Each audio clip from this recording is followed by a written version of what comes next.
गरीब की शादी। शशि की सौतेली माँ ने उसकी शादी की तो बड़े घर में, लेकिन पति कोई काम न करता। आप ससुर जी के साथ काम पर क्यों नहीं जाते? हाँ जाऊंगा, लेकिन कल से। आज जरा मैं दोस्तों के साथ घूमने जा रहा हूं। शशि के 2 बच्चे होते हैं, लेकिन रमेश का हाल वैसा का वैसा ही रहता है। एक दिन, सुनिए ना, बच्चा रो रहा है, इसके दूध के लिए पैसे नहीं है। अरे तो पिताजी से ले लो ना। क्यों? अगर आप में कमाने की क्षमता नहीं थी तो शादी क्यों की? तभी घर आई बड़ी ननद बोल पड़ती है। आहा, तुम्हारी माँ को साफ साफ कह दिया था कि लड़का ना कमाता है ना कभी कमाएगा।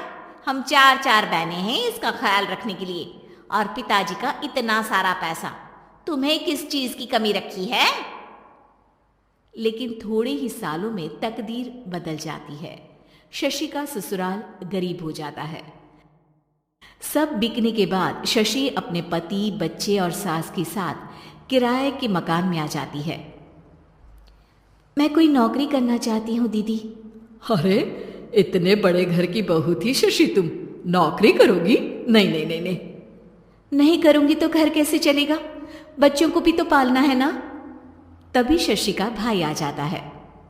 शशि, ये ले राशन का सामान, किसी भी तरह की कोई भी जरूरत हो तो बताना। भाई, अब मैं नौकरी करूंगी। देख बहन, वैसे तो मैं तेरे साथ हूं, लेकिन हाँ, मैं ये भी चाहता हूं कि तू अपने पैरों पर खड़ी हो जा।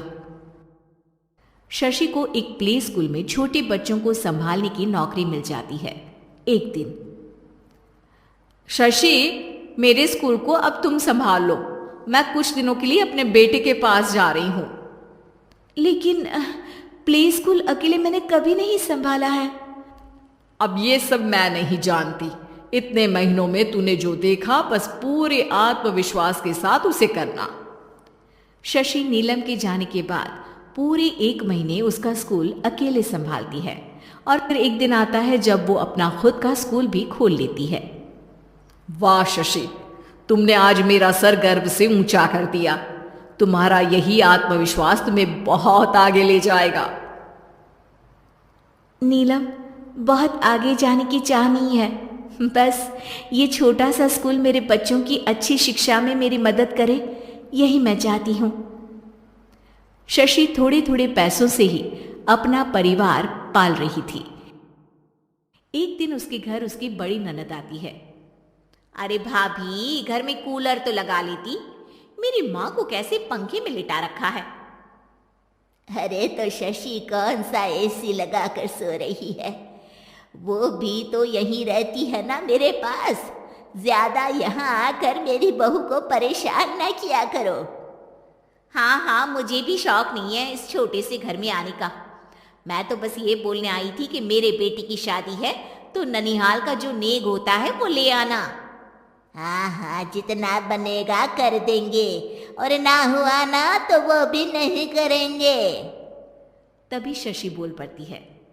अरे नहीं माँ जी, रीटा घर की बेटी है, उसके ससुराल वाले उससे शादी पर पूछेंगे कि मायके से क्या मिला। रीटा, तुम मुझे सामान की लिस्ट भेज देना, मैं पूरी कोशिश करूंगी कि तुम्हारी हर डिमांड को पूरा करें। अच्छा, मैं खाना लगाती हूँ। शशि ये बोलकर किचन में चली जाती है। धीरे धीरे कर शशि किसी न किसी तरह अपनी सारी ननदों की डिमांड भी पूरी करती, बच्चों की ख्वाहिशें भी, और उनकी पढ़ाई के लिए पैसे जोड़ती। एक दिन जब शशि का बेटा 12वीं पास करके आता है। माँ, अब तुझे काम करने की जरूरत नहीं है, मैं अब कोई ना कोई नौकरी करके पढ़ाई भी साथ कर लिया करूंगा। शशि को लगता है कि बेटा और आगे पढ़ाई करे, लेकिन वक्त की मार के कारण वो बेटे को काम के लिए हाँ कर देती है। अब बेटा एक बैंक में चपरासी बन जाता है। लड़का देखने में तो बड़ा अच्छा है, अंग्रेजी भी पटर पटर बोलता है, फिर चपरासी क्यों? लड़का सारी बात मैनेजर को बता देता है। अच्छा, तो मैं तुझे एक मौका देता हूं, तू यहां रहकर दूसरे डिपार्टमेंट का भी काम सीख। अगर तू किसी एक का भी काम अच्छे से सीख गया तो मैं तुझे यहां टेबल चेयर में बैठने वाली नौकरी दे दूंगा। लेकिन एक दिन शशि की ननद उसे फोन करती है। अरे भाभी, देखो मायका तो मेरा तुम लोगों से ही है। मैंने आपके बेटे और मेरे भतीजे प्रदीप के लिए यहाँ एक नौकरी देखी है, पूरे 5,000 मिलेंगे। वैसे करता ही क्या है, चपरासी ही तो है ना। कोई बात नहीं रीटा, मैं उसे इस शहर के बाहर नहीं भेजना चाहती हूँ। बाकी वो शाम को आएगा तो मैं पूछ लेती हूँ। वहीं प्रदीप मैनेजर की बात से खुश हो जाता है और मैनेजर के काम पर ही नज़र रखने लगता है। वो उनकी तरह के पेपर पढ़ता, काम करता और आने वाले लोगों की बातें सुनता। एक दिन बैंक में ऑडिट वाले आते हैं। ये गलत है, पूरी बैलेंस शीट नहीं मिल रही है, कहीं ना कहीं गड़बड़ है। ए मैनेजर, क्या करते हो? बैंक के पैसों का हिसाब सही नहीं है। मैनेजर के पसीने छूट जाते हैं। तभी प्रदीप वहां जाता है। अब क्या मैं ये बैलेंस शीट देख सकता हूँ? अरे बेटा मजाक नहीं, जाओ पानी लेकर आओ एक गिलास। प्रदीप मैनेजर को पानी लाकर देता है और फिर ऑडिटर से कहता है, देखिए सर, मैं आपको बता सकता हूँ कि कैसे बैलेंस शीट को आप लोग गलत तरीके से जोड़ रहे हैं। ऐसा बोलकर प्रदीप एक एक कर सारे डाउट क्लियर कर देता है। अरे हाँ, ये तो पॉइंट हमने देखे ही नहीं थे। गुड, कौन है ये बच्चा? तभी मैनेजर बोल पड़ता है, अब हमारे यहाँ अकाउंट में नया आया है। ऑडिटर के जाने के बाद, वाह प्रदीप, आज तो तुमने मेरी नौकरी बचा ली। और आपने भी तो मेरी नई नौकरी लगा दी, अकाउंटेंट की। बस फिर क्या था, प्रदीप ने एक बार जो सफलता की सीढ़ी चढ़ी, बस चढ़ता ही चला जाता है। फिर एक दिन शशि की ननद, अरे भाभी कैसी हो? घर को तो बड़ा ही सुंदर चमका रखा है।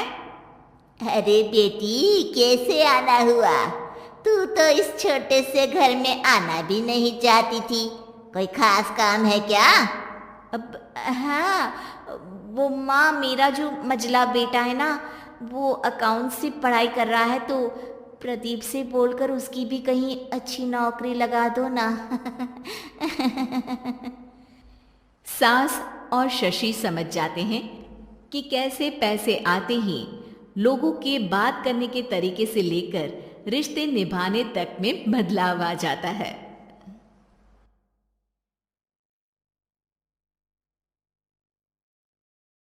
गरीब की बारिश।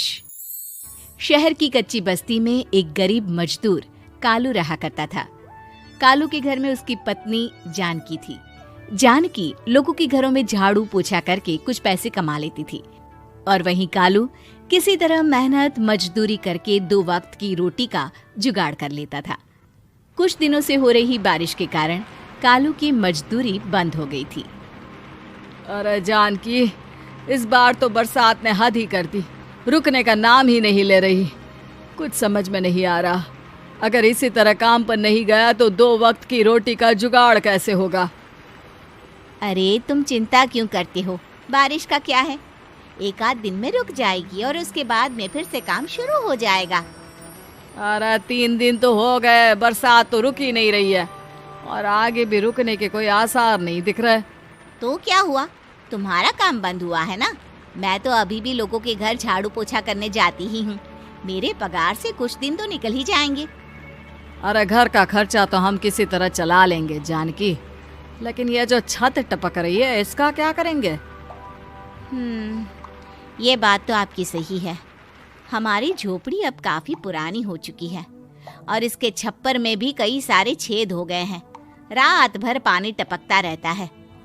अरे मैं भी इसी बात से बहुत परेशान रहता हूँ, कहीं किसी दिन ज्यादा बारिश आ गई तो हमारी झोपड़ी टूटकर बिखर ना जाए। राम राम राम, ऐसी अशुभ बातें क्यों करते हो? अरे ऐसा कुछ नहीं होने वाला, ये झोपड़ी ही तो हमारा सब कुछ है। अगर यही नहीं रही तो हम जाएंगे कहाँ? ठीक है जानकी, जब तुम्हारी पगार मिल जाएगी तो कुछ पैसे बचाकर झोपड़ी के छप्पर की मरम्मत करवा लेंगे, शायद हमारी परेशानी कुछ कम हो जाए। ठीक है जी, अब ना ज्यादा परेशान मत हो। ये लो खाना खा लो और सो जाओ, सुबह मुझे भी जल्दी काम पर जाना है। जानकी और कालू अपनी झोपड़ी में सो गए। रात को अचानक से बहुत तेज बारिश शुरू हो गई। धीरे धीरे बारिश का पानी कालू की बस्ती में भरने लगा। पानी भरते भरते झोपड़ी के बाहर तक पहुंच गया था। सुबह के वक्त जब कालू और जानकी सोकर उठे, हे भगवान, ये क्या हो गया? बारिश का पानी तो हमारे घरों तक पहुंच चुका है। अब मैं काम पर कैसे जाऊंगी? रहने दो जानकी, तुम आज काम पर मत जाओ। ऐसे पानी से निकल कर जाओगी और बीमार पड़ गई तो लेने के देने पड़ जाएंगे। लेकिन अगर नहीं गई तो मालकिन लोग नाराज हो जाएंगे। आप जानते हैं ना, बड़ी मुश्किल से एक दिन की छुट्टी भी नहीं देती है। अरे लेकिन जानकी, झोपड़ी के बाहर तो पूरी बस्ती में पानी भरा है, तुम जाओगी कैसे? जानकी जैसे तैसे करके काम पर चली जाती है। लेकिन अगले दिन फिर से बहुत ज्यादा बारिश होती है और बस्ती में ज्यादा पानी भर जाता है। आज तो मैं तुम्हें किसी भी तरह काम पर नहीं जाने दूंगा। अरे अगर तुम्हें कुछ हो गया तो क्या होगा? ठीक है, तुम ठीक ही कहते हो, आज नहीं जाती। अगर मालकिन नाराज हो गई तो मना लूंगी किसी तरह। अरे मनाने वाली क्या बात है? जब तुम बताओगी कि हमारी झोपड़ी में पानी भर गया है तो वो खुद ही समझ जाएंगे ना। अगले 2 दिन तक तेज बारिश होने की वजह से जानकी, कालू और आसपास की बस्ती में रहने वाले सभी लोगों के घरों में पानी भर जाता है, जिसकी वजह से जानकी काम पर नहीं जा पाती। और 3 दिन के बाद जैसे ही जानकी काम पर पहुंचती है, कहाँ थी तुम? पिछले 3 दिनों से काम पर क्यों नहीं आई? मेम साहब, क्या बताऊं, इतनी ज्यादा बारिश हो रही थी, हमारी पूरी बस्ती में पानी भर गया है और उससे भी ज्यादा तो मेरी झोपड़ी के अंदर पानी भर गया। आप ही बताइए कैसे आती मैं? इसका मतलब ये हुआ कि बारिश होगी तो तुम काम पर नहीं आओगी? ना ना, मेरे कहने का ये मतलब नहीं था मेम साहब। तुम जानती भी हो 3 दिन से कितनी परेशानी हो रही है मुझे। सारा काम मुझे खुद करना पड़ा। माफ कर दीजिए मालकिन जी, पर मैं क्या करती, आने के लिए रास्ता ही नहीं था, सब जगह पानी भरा हुआ था। बहाने तो तुझे बहुत बनाने आते हैं। जानकी देख, अगर अगली बार ऐसा किया ना तो फिर काम से हमेशा के लिए छुट्टी। अरे ना ना मालकिन, ऐसा मत कीजिए। बारिश की वजह से मेरे पति की मजदूरी भी छूट गई है। बड़ी मुश्किल से घर में 2 वक्त खाने की रोटी का जुगाड़ हो पाता है। आप मुझे काम से निकाल देंगे तो हम क्या खाएंगे? अगर इतनी ही चिंता है तो फिर रोजाना काम पर आया करो। चलो अब जल्दी से जाकर घर का सारा काम करो। बारिश रुकने का नाम ही नहीं ले रही थी। पूरे शहर में बाढ़ जैसे हालात बन गए थे। लेकिन नौकरी जाने के डर से जानकी किसी तरह रोज काम पर जाती थी। एक दिन जब जानकी काम करके अपने घर लौट आई तो अचानक उसकी बस्ती में कुछ लोगों का शोर सुनाई दिया। अरे लगता है बाहर कुछ हुआ है, मैं जाकर देखता हूँ। हाँ हाँ, पता तो कीजिए, ये बस्ती में लोग इतना शोर क्यों कर रहे हैं? बाहर जाकर कालू ने एक आदमी से पूछा, अरे क्या हुआ भाई, इतना शोर क्यों मचा रहा है? अरे क्या बताए भैया, अपने बस्ती के बाहर एक पुल टूट गया है और वहाँ पर एक कार फंसी है। थोड़ी देर में अगर किसी ने नहीं बचाया ना तो वो कार पानी में बह जाएगी। ये क्या कह रहे हो भैया, कार के अंदर कोई है क्या? हाँ, कोई औरत बैठी है, अकेली है, बहुत रो रही है बेचारी, मदद के लिए बुला रही है। अरे तो हमें जाकर उनकी मदद करनी चाहिए ना। अरे लेकिन इसमें बहुत खतरा है, हमें अपने आप को बचाना चाहिए। पानी कभी भी हमारी बस्ती की तरफ आ सकता है। अरे तुम्हें नहीं चलना तो मत चलो, लेकिन मैं तो जाकर उस औरत की मदद जरूर करूंगा। कालू उस जगह पर पहुंचता है जहां वो औरत कार में फंसी हुई थी। वहां पर पानी का बहाव बहुत तेज था और सारा पानी कालू की बस्ती की तरफ ही आ रहा था। कालू ने एक बड़ी सी रस्सी को पेड़ से बांध दिया और दूसरे सिरे को कार की तरफ फेंक दिया और उस औरत को रस्सी के सहारे बाहर आने के लिए कहा। तभी वहां जानकी भी दौड़ती हुई आई। अरे ये तो मेरी मालकिन है, जिनके यहाँ मैं काम करने जाती हूँ। अरे मैडम जी, आप डरिएगा मत, आपको कुछ नहीं होगा। आपकी गाड़ी को भी मैंने रस्सी से बांध दिया है। थोड़ी देर में पानी का बहाव कम हो जाएगा, फिर हम आपकी कार को भी बाहर निकाल लेंगे। क्या तुम जानकी के पति हो? हाँ हाँ, जानकी मेरी ही पत्नी है, आपके यहाँ काम करती है ना। लेकिन मेम साहब, आप यहाँ पानी में कैसे फंस गई? अब क्या बताऊं, मैं अपनी सहेलियों के साथ पिकनिक पर गई थी, वहीं से लौट रही थी। अचानक पानी का बहाव तेज हो गया और मेरी गाड़ी फंस गई। अरे कोई बात नहीं मालकिन, अब ना आप बिल्कुल सुरक्षित हैं। मैं तो बहुत बुरी तरह डर गई थी। कब से मदद के लिए चिल्ला रही थी, लेकिन कोई मेरी मदद के लिए नहीं आया। भला हो तुम्हारा पति का जिसने मेरी जान बचा ली। लेकिन जानकी, मैंने तुम्हारे साथ बहुत गलत व्यवहार किया। इतने खराब मौसम और बाढ़ में भी तुम्हें काम पर आने के लिए कहा, नौकरी से निकालने की धमकी भी दी, और तुमने मेरी जान बचाई। मुझे माफ कर दो। अरे कोई बात नहीं मालकिन, आपकी जान बचाना तो हमारा धर्म था। देखो जानकी, तुम्हारी झोपड़ी में जो भी नुकसान हुआ है उसके लिए मैं तुम्हें पैसे दूंगी। आज तुम्हारे पति ने मेरी जान बचाई है और आज के बाद मैं तुम्हें कभी भी नौकरी से निकालने की धमकी नहीं दूंगी। आज मैं तुम्हारी परेशानी को अच्छी तरह समझ चुकी हूँ। हम जैसे पैसे वाले लोगों के लिए अपने घर में बैठकर बारिश का मजा लेना बहुत आसान है, लेकिन तुम गरीब लोगों के लिए बाढ़ और बारिश काफी परेशानी खड़ी कर देते हैं। ये बात मुझे आज अच्छी तरह समझ आ गई है।